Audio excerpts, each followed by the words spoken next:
Hello everyone, this is Ankita Awasthi. Welcome to my channel Ankita's business. तो जैसा कि आप सभी को पता है कि यहाँ पे UP triple S C ANM की क्लासेस चलती हैं। तो हमने आपको पहले 4 वीडियो प्रोवाइड कर रखे हैं। पार्ट 1 के 2 वीडियोस हैं, जिसमें मैंने एक में थ्योरी बताया है और एक में उसके क्वेश्चंस बताए हैं।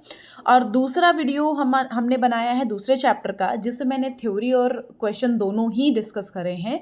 सो यहाँ पे ये लास्ट वीडियो है। हमारे चैप्टर नंबर 2 के 3 वीडियो हो जाएंगे ये मिला करके, और उसके बाद हम एमसीक्यूज दिखा देंगे, ऑप्शनल क्वेश्चंस जो हैं वो। सो बेसिकली यहाँ पे हमारा लास्ट बचा हुआ था टॉपिक, जिलों में चयन के मापदंड। जो चयनित किए जाते हैं, जैसे कुछ जिले हैं, मतलब केंद्र शासित प्रदेश जो हैं उनमें से चुने जाते हैं, जो राज्य हैं उनमें से, तो वो किस लिए चुने जाते हैं और क्या होता है, इन सभी से रिलेटेड हम थोड़ा समझेंगे। और आपके लिए आर्टिकल्स भी पूछे जाते हैं। आर्टिकल्स तो बहुत सारे हैं हमारे संवैधानिक प्रावधान में, लेकिन आपके लिए सिर्फ और सिर्फ इतने आर्टिकल ही इंपॉर्टेंट है। ठीक है, सिर्फ इतने आर्टिकल, एक पेज में ही आपके आर्टिकल दिए हुए हैं, सिर्फ इतने आर्टिकल आपके लिए इंपॉर्टेंट है। सो हम यहाँ पे शुरू करते हैं। सबसे पहले तो हम सिर्फ आर्टिकल और ये समझेंगे, और मुश्किल से हम ये जो वीडियो है ये 5 से 10 मिनट में ख़त्म कर देंगे। उसके बाद हम आपको ऑप्शनल क्वेश्चन देंगे। ये आर्टिकल आप समझ लेना, बहुत इंपॉर्टेंट है, क्योंकि आपके बहुत सारे आर्टिकल्स हैं, अनुच्छेद हैं, और इन अनुच्छेद को अगर जानोगे ना तभी आपको यहाँ एग्जाम में सही रहेगा। क्योंकि यहाँ पे जो संविधान है वो आपके लिए जो सुरक्षित स्वास्थ्य है, उसके लिए कौन कौन से अनुच्छेद में आपके लिए लिखा गया है, तो वो अनुच्छेद भी पढ़ने ज़रूरी हैं। ठीक है, तो चलिए हम यहाँ से शुरू करते हैं। और बच्चों, हम सभी को बोलना चाहते हैं कि चैनल को सब्सक्राइब जरूर से करिएगा, क्योंकि यहाँ पे मैं आपको एक एक video time to time provide कर रही हूँ, और आपको क्लासेस में डेली के डेली प्रोवाइड कर रही हूँ। और बस आपको मेरे साथ चलते रहना है। आपका जब तक एग्ज़ाम होगा तब तक सब कुछ खत्म हो जाएगा। लोग सिर्फ एमसीक्यूज, मतलब सिर्फ क्वेश्चंस बताते हैं। मैं आपको पहले चैप्टर पढ़ाती हूँ, फिर क्वेश्चंस बताती हूँ, जिससे कि अगर आपके एग्जाम में कुछ भी ऐसा पूछा जा रहा है तो आप लिख के आ जाओ, क्योंकि आपने पूरा चैप्टर पढ़ रखा है। ठीक है, चलिए। तो इसमें लिखा हुआ है जिलों में चयन के मापदंड। प्रथम चरण में जिलों के चयन के 3 मापदंड अपनाए जाते हैं, आप समझ लीजिएगा। लेकिन वर्तमान के योजना के अंतर्गत 640 जिलों को सम्मिलित कर लिया गया है, और प्रथम 100 जिलों के चयन का आधार कुछ इस प्रकार है। जो 100 जिले स्टार्टिंग के चयनित किए गए हैं, उनका आधार कुछ ऐसा है कि 87 जिलों को 23 राज्यों या फिर केंद्र शासित प्रदेशों से चुना गया था, जिनका बाल लिंगानुपात राष्ट्रीय औसत से कम था। कुछ 8 जिलों को 8 राज्यों से चुना गया था, जिसमें लिंगानुपात तो सही था, मतलब अधिक था, लेकिन गिरावट की प्रवृत्ति देखी जा रही थी, कि उसमें गिरावट भी हो रही थी।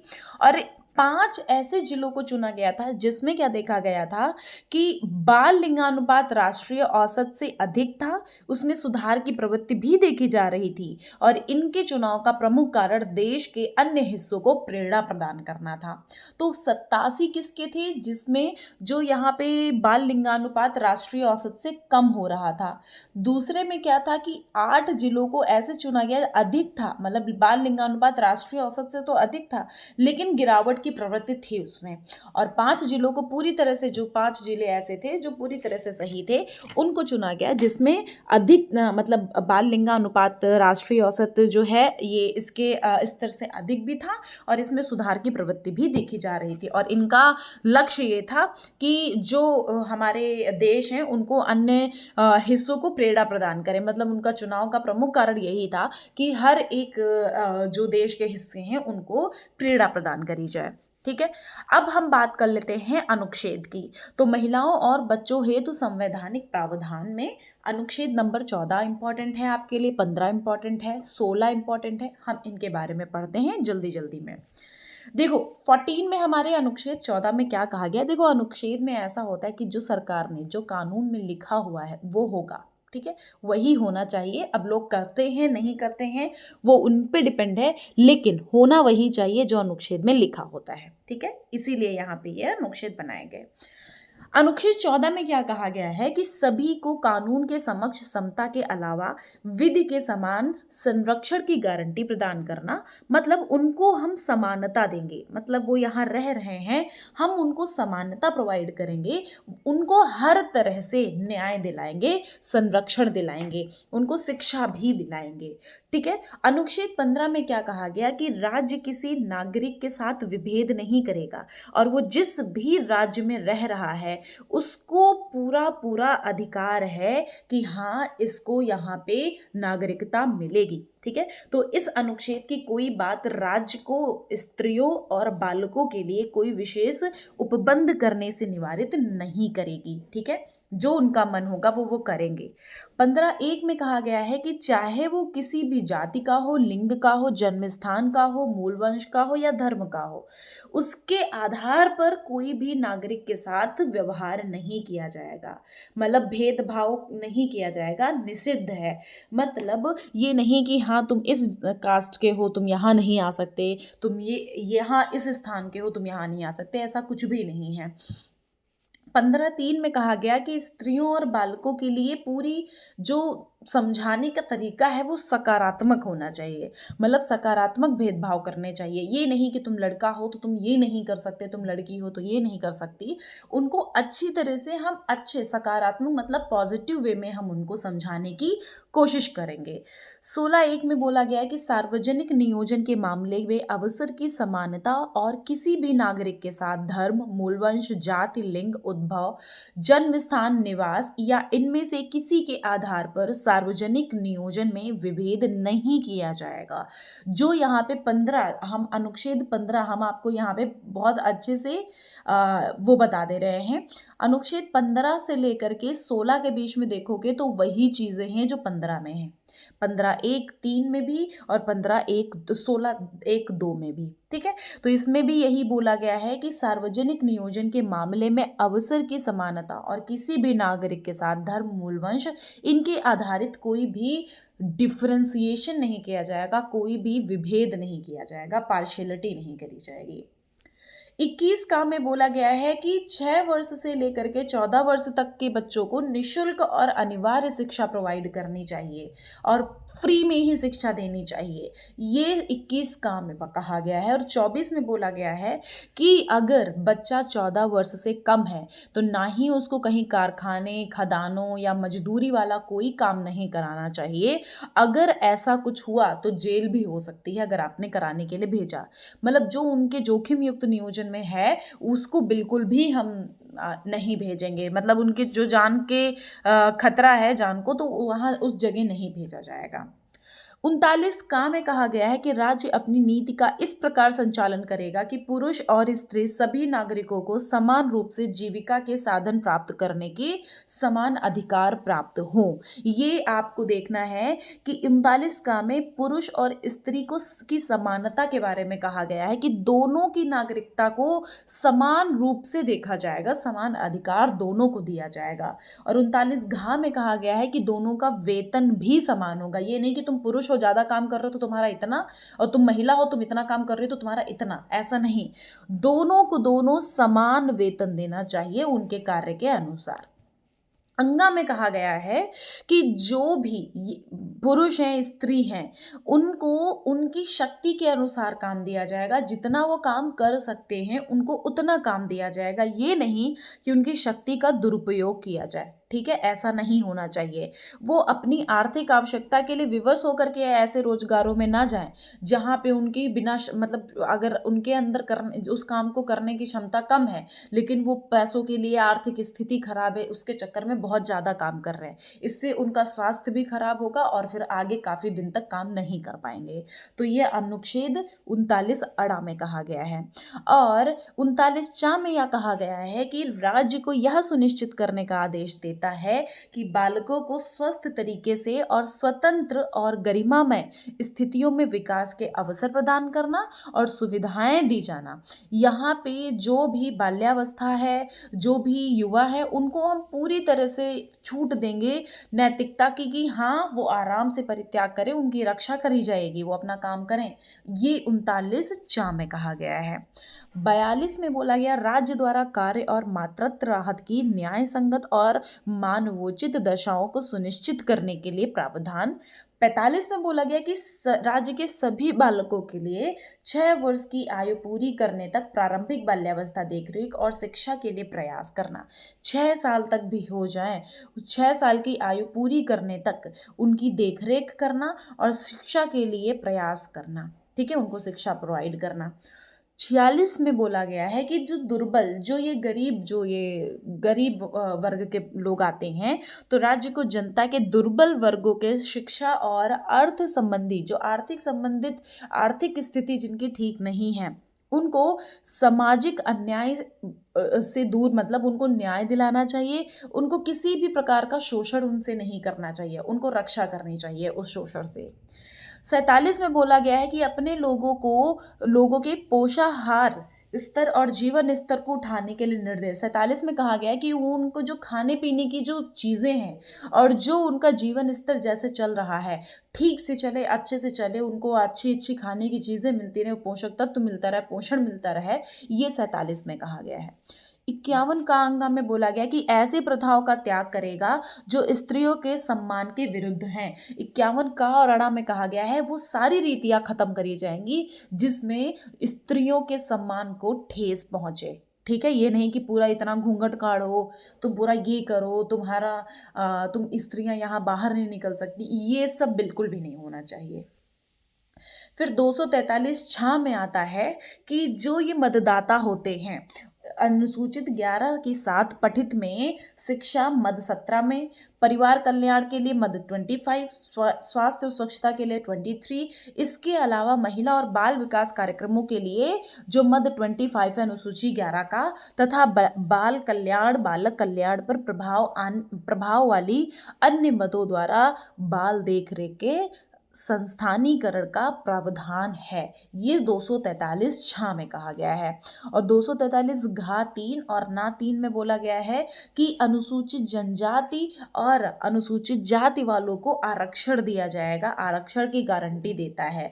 ये बोला गया है महिलाओं के लिए, तो कम से कम 1/3 स्थानों पे ये आरक्षण दिया जाएगा अनुसूचित जाति और अनुसूचित जनजातियों के लिए। यही चीज़ यहाँ 243 घा 4 में भी लिखी है और यहाँ पे भी लिखी हुई है। तो 243 के अंदर में हमारे जो अनुसूचित जनजाति जाति वाले लोग हैं, उनको हम क्या करेंगे, उनको हम पद देंगे, मतलब उनको हम जैसे अभी जो देख रहे हो आप, आरक्षण प्रोवाइड करेंगे। ठीक है, जो SC ST हैं इनको हम आरक्षण देंगे, महिला मित्र को तो जरूर। तो ये हमारे आर्टिकल्स और ये हमारा करके हमारा यहाँ पे चैप्टर हो जाता है सेकेंड वाला ख़त्म। हम यहाँ पे थोड़ा सा रिवीजन कर लेते हैं एग्ज़ाम रिफरेंसर का, जो इम्पॉर्टेंट है काफ़ी ज़्यादा, जो हमारे एग्ज़ाम में आ सकता है। तो भारत में, ये सेकेंड चैप्टर के MCQs ही समझो आप। भारत में गरीबी अनुमानों का आधार परिवार का उपभोग व्यय होता है। पानी का क्लोरीनीकरण करते समय एक ऐसा बिंदु आता है जब पानी की क्लोरीन की आवश्यकता पूरी हो जाती है, तो उस बिंदु को ब्रेक पॉइंट कहते हैं। अच्छा, जैसे हमको नहीं पता है कि हम पानी में कितना क्लोरीन मिला है, तो उसके लिए वहां पे एक ब्रेक पॉइंट होता है। अगर वो ब्रेक पॉइंट हो गया तो समझ जाओ कि क्लोरीन की मात्रा पानी में पूरी हो चुकी है।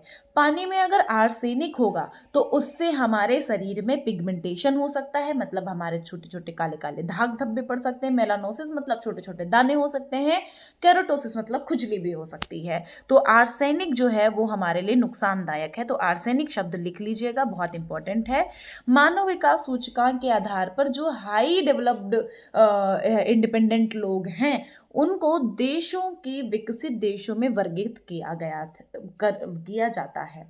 लंबी अवधि के दौरान किसी घटना अथवा बीमारी के पैटर्न में बढ़ोतरी और गिरावट अगर देखी जाती है तो उसको हम क्या कहते हैं, सेकुलर प्रवृत्ति। अगर बहुत टाइम से चलती आ रही कोई घटना या कोई समस्या, उसको हम सेकुलर प्रवृत्ति कहते हैं। ऑपरेशन सेतु समुद्र को किसने शुरू किया गया था? किसने? भारतीय नौसेना ने शुरू किया था, भारत में ऑक्सीजन की ज़रूरतों को पूरा करने के लिए। बहुत इंपॉर्टेंट है, ये सब पढ़ा चुकी हूँ, बस रिवीजन करा रही हूँ। आरोग्य सेतु ऐप आपने देखा होगा, कोरोना वायरस के टाइम पे बहुत चला। इसको 13 दिन में 50 मिलियन लोगों ने डाउनलोड किया था। ये देश का, दुनिया का सबसे तेज ऐप बना था जो डाउनलोड किया गया था। और इसमें देखा जा रहा था कि आपके आसपास अगल बगल में या कितनी दूर पे कोरोना वायरस का पेशेंट या मरीज अवेलेबल है। तो ये ट्रैक करने के लिए इस ऐप को लॉन्च किया गया था, जो भी कोरोना वायरस से संक्रमित हैं। भारत जो है वो पोलियो बीमारी से पूरी तरह से खत्म हो चुका है। पोलियो बीमारी पूरी तरह से खत्म हो चुकी है। और जो डॉक्टर हर्षवर्धन जी हैं, ये हमारे स्वास्थ्य और परिवार कल्याण मंत्री हैं, इन्होंने कहा सन 2025 तक हम 6 रोग, जो टीबी है उसको भी पूरी तरह से समाप्त कर देंगे। एग्जाम रेफरेंशन नेक्स्ट हम पढ़ेंगे कि वर्तमान में कुल प्रजनन दर कितनी? प्रजनन दर हमने बताया था, बच्चों का जन्म होना 2.2 है और सन 2025 तक इसको 2.1 तक लाने का निर्णय लिया गया है। राष्ट्रीय ग्रामीण स्वास्थ्य मिशन की कब शुरुआत करी गई? 12 अप्रैल सन 2005 को। क्यों करेगी? जो ग्रामीण हैं, जो गांव के लोग हैं, उनको स्वास्थ्य सुधार के लिए स्वास्थ्य कार्यक्रम चलाया जाए। जो स्वास्थ्य कार्यक्रम है, इसका उद्देश्य क्या था? ये राष्ट्रीय स्वास्थ्य कार्यक्रम में उद्देश्य ये था और जननी सुरक्षा योजना का उद्देश्य ये था कि जो गर्भवती महिलाओं की मृत्यु दर है वो कम हो जाए और उनको बहुत अच्छे से जन्म के लिए प्रोत्साहित और उनको स्वास्थ्य सुविधाएं दी जाए। जो हमारी 6 बीमारियां थी, मलेरिया, फाइलेरिया, डेंगू, चिकनगुनिया, जापानी इंसेफेलाइटिस और कालाजार, सब में बुखार होता ही होता है। इसमें राष्ट्रीय वेक्टर जनित रोग नियंत्रण कार्यक्रम के अंतर्गत ये 6 बीमारियों को कवर किया गया है। फिर जो हमारी प्रधानमंत्री सुरक्षित मातृत्व अभियान है, दूसरी और तीसरी तिमाही से जितनी भी गर्भवती महिलाओं का दूसरा और तीसरा महीना शुरू हो जाता है, तब से लेकर के आगे तक का उनका देखभाल करना, ये इसका उद्देश्य है। जो प्रधानमंत्री सुरक्षित मातृत्व का मतलब मम्मी, जो ये गर्भवती महिलाएं होती हैं, इस अभियान में उन गर्भवती महिलाओं को पूरी तरह से ये सुनिश्चित करना कि वो गर्भवती महिलाओं की देखभाल करी जाए। भारत में नारू और पोलियो रोग से पूरी तरह से छुटकारा मिल चुका है। फिर जननी सुरक्षा में क्या है? माताओं के पंजीकरण के लिए प्रस्तावित समय दिया गया है, कम से कम 20 से 24 सप्ताह पहले उनको पंजीकरण कराना होगा, जन्म से पहले। मुदालियर समिति को भी स्वास्थ्य सर्वेक्षण और योजना समिति के रूप में जाना जाता है। मुदालियर समिति जो कक्षा 12 के बाद स्नातक होता है, तो ये मुदालियर समिति के अंदर आता है, तो इसको भी स्वास्थ्य सर्वेक्षण और योजना समिति के रूप में जाना जाता है। बहुत इंपॉर्टेंट है ये एग्जाम रेफरेंसर में से जरूर से आप देखिएगा, आप में से आपके क्वेश्चन जरूर पूछे जाएंगे, तो इनको आप बहुत अच्छे से ध्यान रखिएगा। इन केस कोई समस्या, कोई दिक्कत होती है, आप हमारे कमेंट बॉक्स में कमेंट कर दीजिएगा। ये पीडीएफ भी हम आपको प्रोवाइड कर देंगे। बच्चों, यहाँ पे ये चीज़ बिल्कुल ध्यान रखिएगा कि यहाँ जो मैं आपको बताती हूँ ना, तो ये मैं पूरा आपको चैप्टर इसलिए पढ़ाती हूँ जिससे कि अगर आप क्वेश्चन नहीं कर पा रहे हो, तो चैप्टर आपने पढ़ रखा है तो आपका क्वेश्चन कहीं से भी पूछा जाएगा, आएगा चैप्टर के अंदर से ही, तो आप वहां पे टिक करके आ जाओ। ठीक है, तो अगर कोई समस्या है तो हमारे कमेंट बॉक्स में कमेंट कर दीजिएगा, हम आपकी समस्या को देख लेंगे और हम आपसे बात कर लेंगे। आप बस हमारे साथ साथ में हमारे वीडियोस को देखते चलिएगा। आपका जरूर से एएनएम निकलवाना मेरी जिम्मेदारी है। Thank you so much. पहले भी कई सारे लोगों को मैं ऑनलाइन पर्सनली पढ़ाती भी हूँ, अभी भी पढ़ाती हूँ और पहले भी मैंने पढ़ाया जो सन 2022 का था। तो ये यूपी ट्रिपल एससी का एग्ज़ाम जो संविदा पे भी हुआ था, ये एएनएम वाला, और जो अभी हो रहा है और जो पहले भी हुआ था, सभी को मैं कुछ तो जूम मीटिंग से ऐड हो जाते हैं हमारे पास। सिर्फ और सिर्फ मात्र मैं 1500 रुपीज़ लेती हूँ। 1500 रुपीज़ में मैं सारा का सारा प्रिपरेशन कराती हूँ। तो 1500 रुपीज़ में मैं एक महीने का 1500 रुपीज़ लेती हूँ। तो उसके अकॉर्डिंग जूम मीटिंग पे सभी बच्चे ऐड हो जाते हैं। जो भी नर्सेज महिलाएं हैं वो सारी ऐड होकर के वहाँ पे पढ़ाई करती हैं मेरे साथ। उनको हम क्वेश्चंस भी देते हैं और उनको हम साथ ही साथ में ये वीडियो लेक्चर जो हमारे ये थ्योरी है वो भी हम देते हैं पाठ के बारे में। तो अगर आप आपको वहाँ ऐड होना है तो आप हमारे कमेंट बॉक्स से कमेंट कर दीजिएगा, हम वहाँ पे आपको पढ़ा सकते हैं। मात्र 1500 रुपीज़ हम लेते हैं, आपको पूरा पूरा जो सिलेबस है, जो भी कोर्स है वो हम प्रोवाइड कराते हैं, वो सब पढ़ाते हैं। Thank you so much.